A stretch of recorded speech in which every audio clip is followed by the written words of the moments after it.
Right then, it's Hipster King from the Hairy Game Lords, and I'm here with this delivery. I am holding onto it very tightly because it has been something that I've been waiting for a very, very long time. So this is D6 from Certifiable Studios, and I'm really going to try hard, but I'm probably going to fail today at not fanboying all over everything in this box.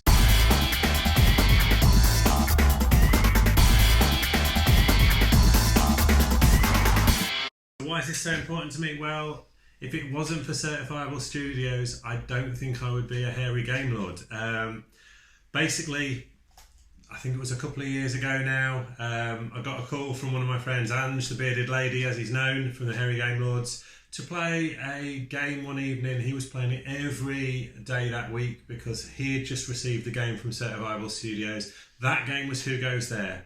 I had been into gaming, I just started a foray into gaming, played a few little games up until then, owned a collection of about 5 or 6 games, and then I suddenly woke up to a huge world of gaming in that, I think it was 4.5 hours, 5 hours later, we had a full cohort of players, and it was a brilliant experience. And from then on, my collection's now upwards of 180 games, and this is the latest one to add. This is the first Kickstarter I've backed, having seen how good Who Goes There was, and I'm so glad this was my first certifiable, produced some of the, or run some of the best Kickstarter campaigns I think there are.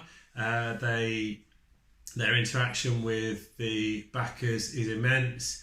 And what I really, really do like, and I think we all appreciate, is their kind of honesty, openness and transparency. So, let's have a look at what all the fuss is about. So what is D6 all about? Well, it says it on the front. This is a real doff of the cap and a kind of acknowledgement of the joy that Dungeons and Dragons and other similar games brought to, obviously, the guys who designed it and so many other gamers in their youth. And this is the board game equivalent, really. One of the things they've really tried to develop is within game the chance to homebrew, just as you would. And let's take a look at what we've got in. I'm already amazed at what I'm seeing. So, clinkety clink. We've got here, let's just take them out. These are the gold coins. I've got a couple of bags of these because I want enough. I've got a young man here wanting to have a look at them as well. We've got enough here for a couple of games, so we've got the gold coins in the bag. Another bag of gold coins there. What else have we got in the top? Oh my days. Take a look at this bad boy. With every certifiable game, they offer you as an add-on one of these. This is the D6 coin. I made beautifully designed by and created by Anthony there. Just take a look at that, and it's really solid, and we'll see where that can go in game. So that was an add-on that we got, the D6 coin. As I say, all certifiable games come with one of those coins as an add-on. We now have the foil packs, unnecessarily packed in foil. These guys love to make everything they do bounce out. So we have, first of all, these two. Certifiable twinned up with Kraken Dice, who are a well-known dice manufacturer, make some brilliant dice, absolutely beautiful and stunning dice. And we have here the Eaters of the Dead foil pack and the Kraken Crew foil pack. These two are just another set of characters that you can play. So we've got the standees for the new characters and the cards that are going to go on your player board that have got the main character, and then your players can chib out, so it's got the chib form on the back. And so those go along with, and these are a thing of beauty. Here come the Kraken Dice. I've just got to take a minute myself to have a look at these, and these are absolutely stunning. So these are the ones that will go really with the, I don't know if you can see those. And here is the second set of Kraken Dice. Pause to take a look, and the swirls inside those have come out beautifully. Really lovely colours, so we'll get those shown up to you in close-up. So all of this stuff so far is all the stuff that you got as add-ons and additional content. And they've also thrown in this. This was possibly my favourite update from Certifiable. This is the Shadows of the Dragon foil pack. If you wanted this, you had to email moneygrab@Certifiable. That's the other thing that Certifiable do really, really well. Not grab your money, although they do. I don't think they take themselves too seriously. Everything is good fun, good humour, lots of jokes, and this is one of those. So similarly, some extra characters, the standees for those, and some additional cards, just in case you needed any more. But when we get to the cards, you'll see we probably don't, but I could not go all in on this one. So that's the Shadow of the Dragon foil pack with 7 new cards and 8 whole new heroes. And check out the beautiful artwork from Jesse there again. Stunning, stunning work. So that's just the outer packaging. Let's get through into the real game. We've got just all the protection in there. This game has been lovingly cared for. A bit of cardboard in case I'd gone in a bit hard with the knife when I was opening it. And now we've got side protectors on the box. This is going to be interesting. Let's see if we can get this out nice and easily. Into shop comes the Hipster Prince. Oh my days, let's get this the right way up and then we can appreciate this thing of absolute beauty. So here we have D6. Trying to give you an idea of size, I'll bring my head down beside the main box. So it's unlike a shipping crate. They're already talking about additional options that we can add onto this, that they're going to look at getting a nice sticker set with some of the different parts and places you can visit on the board that we'll be able to stick on. Just going to open this up so we can have a proper look inside this nice quality packaging. They have done a brilliant job on putting this game together. So with the all-in, you've got this additional solid sleeve, which in itself makes the game pretty heavy. You've got the stunning picture on the side, and then this is what we are all about. It's like pass a parcel. It is trying to get into the goodness within. So you have the core game, and then the It Takes a Village expansion, all fitting in the slipcase.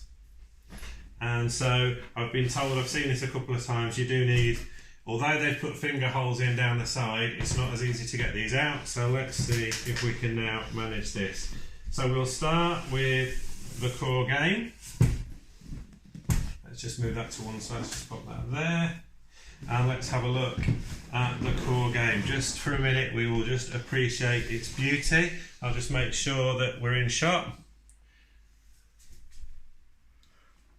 So you've got your D6 for me, Dungeons, Dudes, Dames, Danger, Dice and Dragons. Obviously having to be careful for legal reasons. Take a look around the side of the box. Similar image to the one on the side. Here are some of your heroes that you can choose to play as. Another set.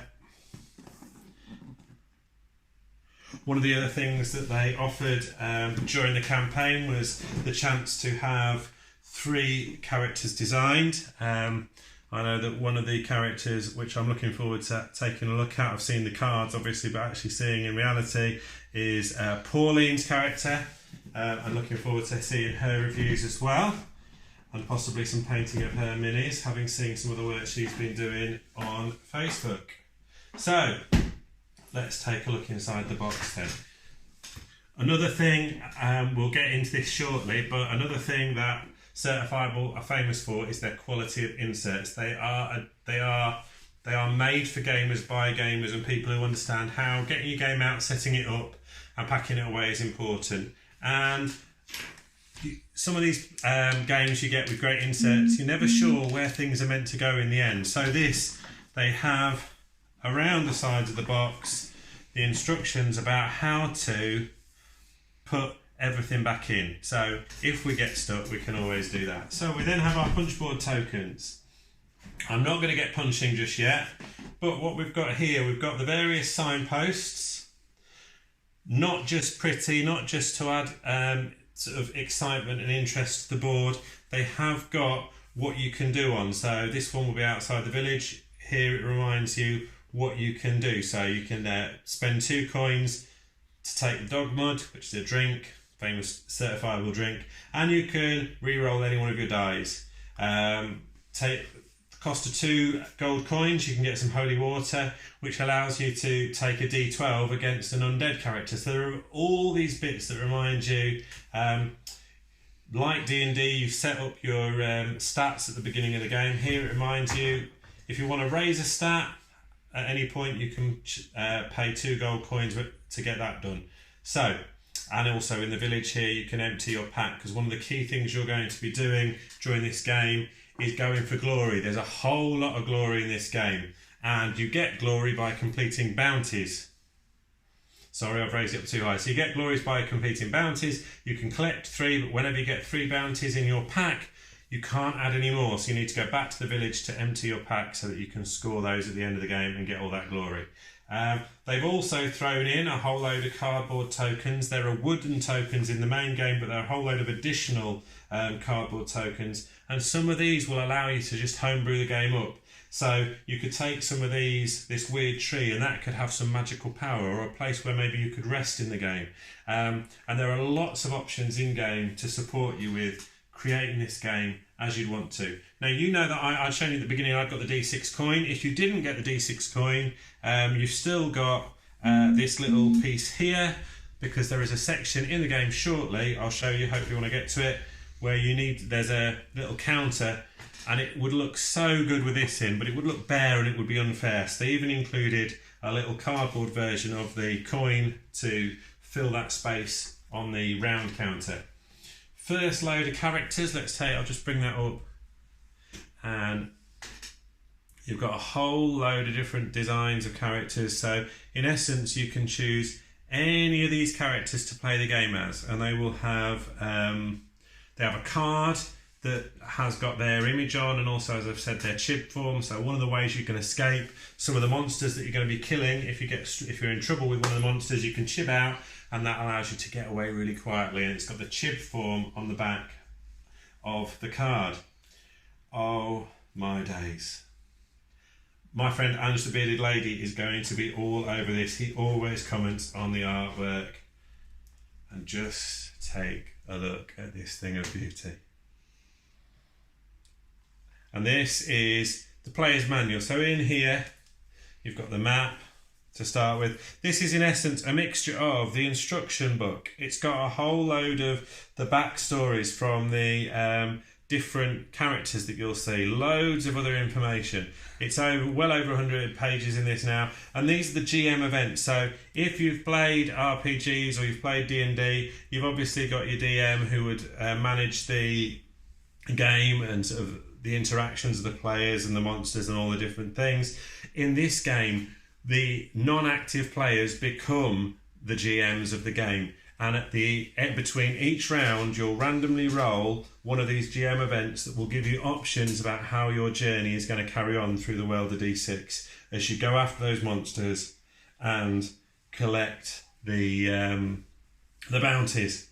Now, I can't talk about this without talking about the deliberate mistakes that they've put in to the book. There are a few, and people are finding a few. There are only a few. We think it might be code, but we're waiting to find out. But again, I've already mentioned the possibility of the stickers. They've said that they're going, because this has got that feel of a bit like a DM's book, where there are bits of drawings and different bits on different types of paper stuck in. They're even considering putting the stickers in such a way that they look like they're part of the book. That's how that's how good the attention to detail is. That is one of the things I was so excited about. And here is part of a very sad story. I'll leave you to do the research on that. But there's a really sad story in here. They've put in the option, you can download it, of getting the same story but the happy ending story that you can stick over the top of it if the sad one is too much. Right, so that's the manual. Let's take a look at these boards. Every single thing I pick out of here is just beautiful. So here is one of it's for the co-op and the single player game, where you have to collect various different hides from all of the monsters, or to collect the different monsters here. So you've got to go through collecting all of these. You'll see dual layered board, and I don't know if the tone is coming out on this, but the tones in the colours are just so beautiful. This could have been bright and sort of a bit comic-y, but they've gone for that. It just really feels slightly dusty. It just looks so good. So that's one of the collector boards for the solo and the co-op game. Here's the Hive collection board that you're going to use on your solo and co-op games, that will take you around. And in that version of the game, there's a couple of different ways of playing. This is kind of a timed game, and if you don't get the add-ons to increase your time back, you can get points that will help you sort of stop time or reverse time. You're going to need to use those, because otherwise time will run out really quickly. Under lockdown, I'm really looking forward to having doing a few solo plays. Obviously going to be playing with a family, and cannot wait for the Hairy Game Lords to get back together so we can play it in its full entirety. So far, I just want to show you this. I've mentioned the insert. This has gone all over the place, been bounced around in high seas, in stormy seas. It's arrived here. So far, everything is perfectly in place. That's how well designed this insert was. Nothing has moved. So that under the book, we've got those. We now have the board. Again, lovely artwork, lots of different places that you can visit. You start in the village, and on your turn, you're allowed to move. You can there are a few. You've got 3 actions on each turn, and you can do them in any order and any number of times. You could move 3 times if you wanted. This game is all about increasing your turns by doing a whole load of other actions on your turn. So that's the one side of the board, and then here's the controversial bit. We'll flip over. There was a lot of discussion about this. This is the back side, if you like. That again had got. I think I voted for this one, so I'm pleased, because this again, it's that real nod and a wink and just a real appreciation of the work of a good DM in setting up a brilliant D&D campaign or RPG campaign, and it's just got the feel of lots of ideas stuck down on a board, but would work in a similar way. But there are different interactions on the backboard. So you've got, not only have you got a solo, a co-op mode, and a full mode, you can also play on 2 completely different boards. And again, thank you, Jesse, for the artwork. Absolutely beautiful.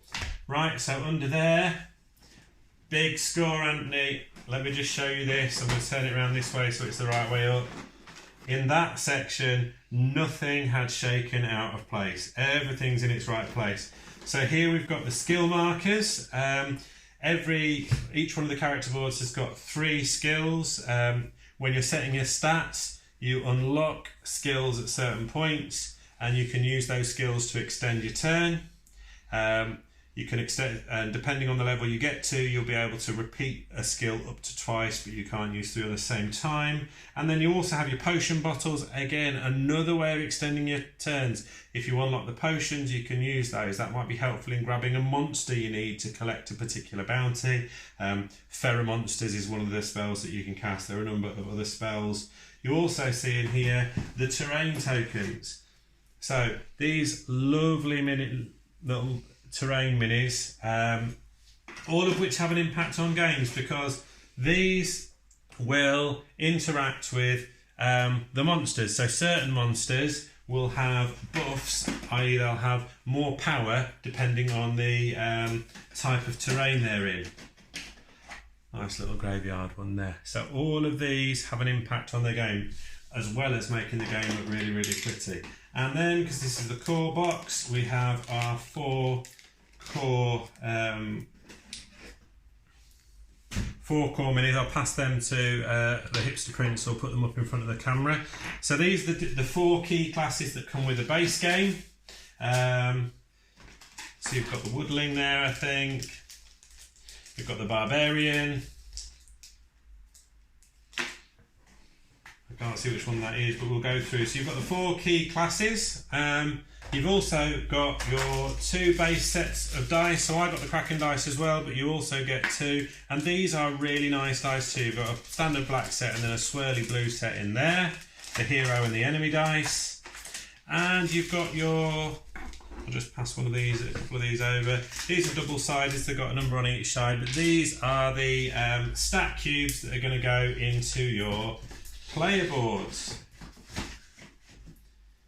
So we're now working our way down into the second half of the core box. Again, beautifully designed insert, and right on the top we have the 4 core character classes. So we have the Woodling, we have the Slayer, we have the Explorer, and we have the Mesmerist. Each of those will have different stats. One of those stats will always have a +1, but depending on, so the Mesmerist has got +1 on skills, but different characters. The Woodling has got +1 on stealth. Stealth is how can help you moving away from monsters or moving through lands with monsters in quietly. You have to roll under the stealth to get past them. You've got your spaces for your actions, your 3 actions in your turn, and you've got space here for your skill markers, and each character will have different skills they've got access to.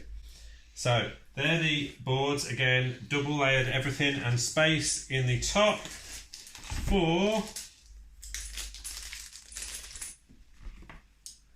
the HP that will go in there, and they are, the HP are double-sided. So Greg will show you, one side is the HP side with the heart on, and obviously when you get damage done to you, your HP drops off. You don't die in this game. You do end up in the River Styx, but you can get back out and you can come back. It just means you lose a bit of turn. So that's the health. And on the other side, you've got your +1s, which are your buffs for monsters, because when you're in combat, you might get a monster that's buffed and has that +1. So you remember, whatever dice roll they get, there'll be 1 added to that. And that can also then be, there might be additional buffs, again, remembering the terrain tokens might give them extra. So, what else have we got in the core box? We have the gather boards. So, these are all the same basically, although you have one here where you collect the monsters and you get their hides. You place the hides in these. Now, different gather boards have got different hides that you're trying to collect. So, if you get all 3, you are then able to get, you get an additional bonus. Then you've got here, wild hide. So let's say you've got 2, but you cannot find this hide anywhere. If you fill up 2 extra hides here, you can then take that 3rd space in there. So that's how you get your hides filled up, your speciality hides that you're trying to collect. Here's where you put your bounties in your backpack, with 3 bounties that you're allowed to get, which go towards your glory points. And then down here are where you've got your 6 spells and your space, or 6 potions and your space for your potions in there. So that's the gather board, beautifully dual laid again, and that lovely sort of slightly muted artwork and colour scheme going throughout. Right, what else have we got? These ones, just standard, your classic green cubes there. That's going to be your action marker that goes here in your action board to record as you move through your 3 actions. So that's that. Nearly at the bottom of the first box. Here we are. This is, I guess, the second box. So you've got your heroes on one side of the coin, and then on the other side of your coin you have got the monsters. And we've got a whole variety of different monsters. Here's the owlbear. He's going to take a D8. You can see there the buff that he will get if he's in that specific terrain. And on the back is the bounty, and every time you kill a monster you get their bounty, and you are able to take 2 coins for killing that monster. So all of these beautifully, they're really nice, and those will fit, those bounties will fit into the gather board like that. So really nicely put together. Now, the way the bounties work, basically, and I'll get some out here, these monsters will be put into the D6 bag, and you'll be drawing those. You roll at the start of the game, and then at the start of each turn you'll roll a D10. There are 10 spots on the board, and you'll place the monsters out onto that spot, whichever one gets out. They've also thrown in some additional monsters that are really difficult, so to put some extra challenge in. So here, for example, one of my favourites, there he is, the Blood Dragon.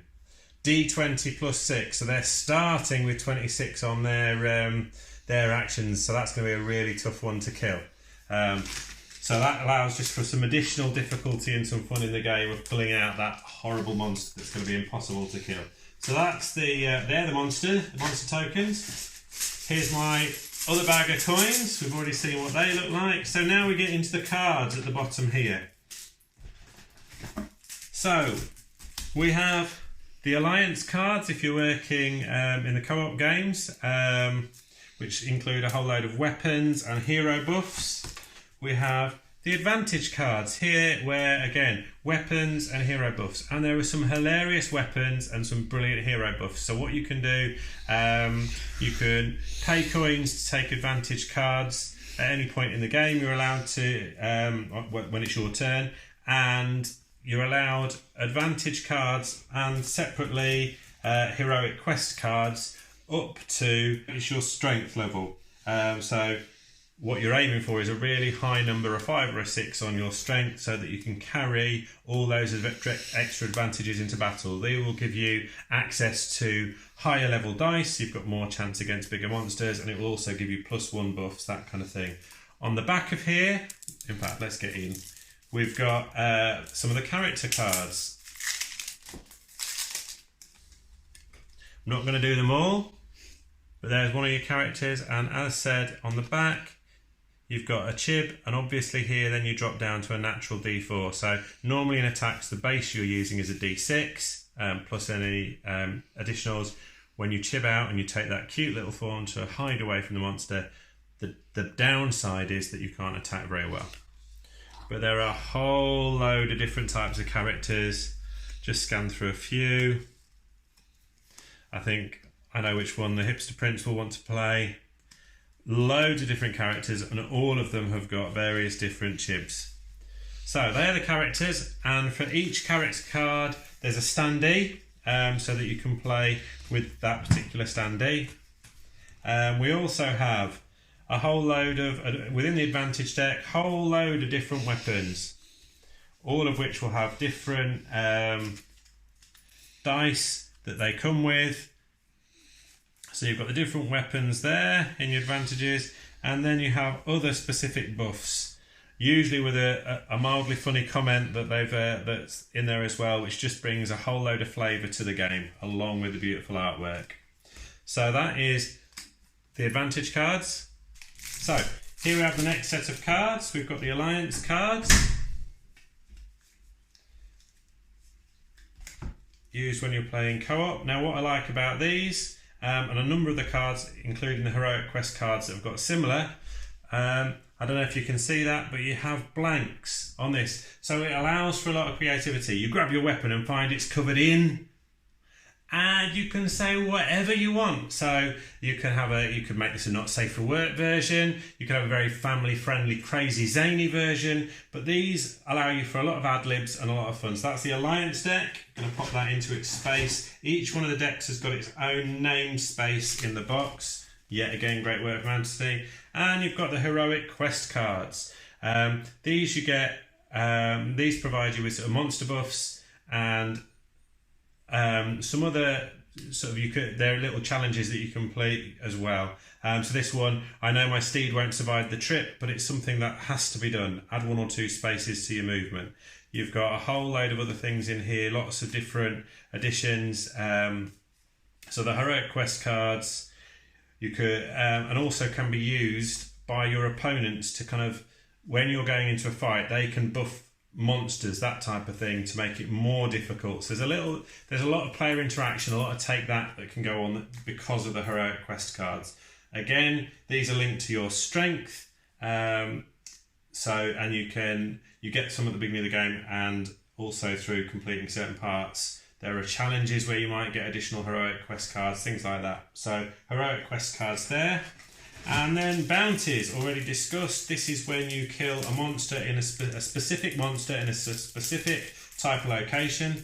There will always be 3 of these on display at the top of the board, and so everybody knows what you're after. So it's about also trying to prevent the other players from getting access to those and working out what they might do and what you might have to do to stop them getting these bounties. And the bounties at the end will score you glory. Whole lot of glory in this game, as already said, and in the end it's the player with the most glory from their collected bounties that will win the game. So glory is what this game is about. So there are your bounty cards, all perfectly fitting into their sections in the bottom of this box.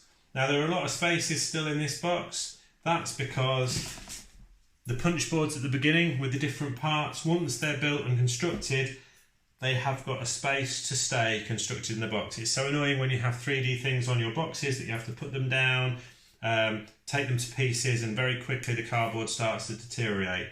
D6, you're not going to have that problem. I'm going to pause now and get the other game out, so just give me a second while I tidy up. So, welcome back, and we're carrying on with the unboxing of D6. We've done all the core stuff, we've done all the add-ons that came as additional purchases. This is now the expansion stuff. A lot of this was stretch goal stuff, and when you went in for the higher tiers, you got this expansion. Similar great box art around the sides. Now let's take a look. Have a look at the back of the box as well, showing the two the extra classes you get in this, and having a look at what else we've got inside this box. This is the It Takes a Village expansion, so more punch board. So these are all the carts that are going to hold the cards, so you don't just have to have the cards in packs around the side of the board. They've got holders for each of the stacks of cards, so just again keeping everything tidy, mate, and looking really good and all fitting the theme of the game. We've got the waterfall or fountain, which is you can play a lot of it. That'll be where the coins and the buff bits go. We've got more standees for the game, yeah, and the other parts of the fountain there. And so all of these bits, gonna remember the way that the insert has been built. All of these things, once built and sort of all the punch boards cut out and made into their 3D shapes, they are going to stay together as 3D shapes in the box. There's space for them everywhere. So all so far so good. All of these minis. So we've got a whole load here of more of those location minis that add buffs and to your monsters, depending if the monsters are in those particular locations with that specific terrain. And we've got 3 more lovely classes that are included here. Beautiful, beautiful mini work here. I'm trying to work out how I'm going to get around when and how to get these painted, but they do look pretty immense without paint already, but absolutely lovely minis there, all of which have got a lovely, you know, fit perfectly into the insert. So that's the top insert, relatively simple. So we had the bard, he was the pink one with the lute. We have the cleric, which was the white one with the angel's wings. And we have the werewolf, the moon. And there was a lot, I know again, in the campaign there was a whole lot of things about the fact that we had a crescent moon, but apparently not all werewolves come out on a full moon, which is something that I didn't know and learned through this campaign. So that's the boards. You've got the rest of the gather boards in the other box. We have additional characters in here, the cards that go with the standees that you've got on the top there. And finally, let's have a look at the bottom of this. Oh dear, we have had some slight shifting, but a touch, and these will all be back in. They've just gone 90 degrees. I think I've seen that in I've seen a couple of unboxing, including the unboxing that Certifiable did. So if that's the only casualties to the journey they've had. So the skill markers have moved slightly. So you've got sets of skill markers again and sets of potion bottles again for the 3 new classes that you get within the expansion box. D6 then, it's here. I cannot wait to play it. Massive thank you to the guys at Certifiable and actually all the people in the Cove. I was in and out of it, not as much as some people were in there, but there is a real sense of a family around Certifiable and the way they do things. A hell of a lot of fun. If you haven't checked out a Certifiable campaign, they've got some coming up. It's definitely worth a look. They create games that are for gamers by gamers. The quality of their production value, I have not seen games at this quality before. Everything is thought through to the nth degree, and the gameplay I just cannot wait to get into. Looking forward to this. I'm now going to get this all tidied away, sorted out, so I can get into my first game. Thank you so much. You're having shipment problems. I feel sad for you, son, because I got 99 problems, but D6 ain't one. Hit me.